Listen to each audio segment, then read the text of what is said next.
So much for national treasure. Former footy ace David Beckham has been the subject of a 4-hour corporate documentary about his life. This snooze fest, harder to watch than the current Man United team under Ten Hag, has all the journalist integrity of a tea cosy.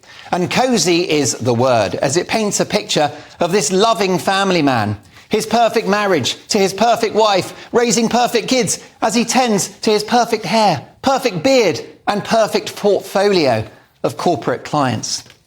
He's put his name to an aftershave, sunglasses and even Hague whiskey, a bottle of which is the only thing that got me through this TV borathon. Please drink responsibly. Look, Beckham was a wonderful footballer. He does a huge amount for charity and he largely stays out of politics. Yes, his support for gay rights whilst being the face of the Qatar World Cup, where being homosexual is punishable by jail or death, is quite the flex. But I don't think Beckham is guilty of excessive virtue signalling. Gary Lineker, he ain't. Plus, controversially, as a global ambassador and someone that was instrumental in England's football success over the years, I actually think he should have a knighthood. But then I specialise in unpopular opinions. So Beckham's report card is not at all bad. He's a highly impressive human being. And I wish his lovely wife and kids all the very best. As a former Spice Girl and now successful fashion designer, Victoria has achieved huge things. They are a power couple. But the elephant in the room is a young woman called Rebecca Luz, sent over to Real Madrid as Beckham's personal assistant when he was playing there.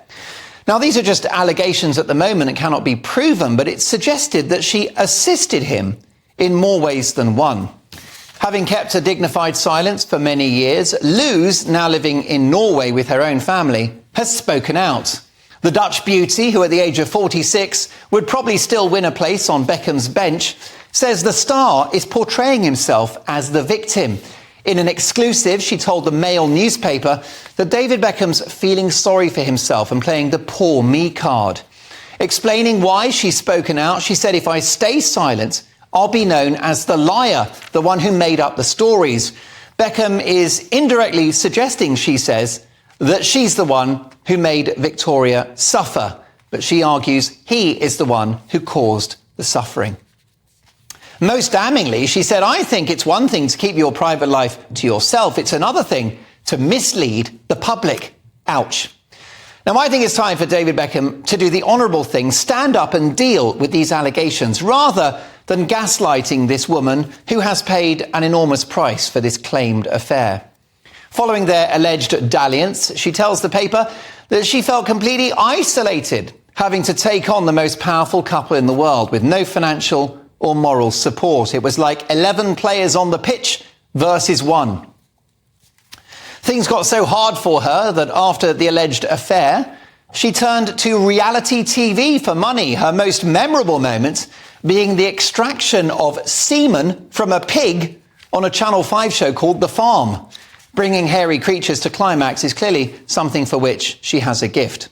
But she deserves closure. She deserves the truth. It's time for golden balls to spill the beans. Just like that.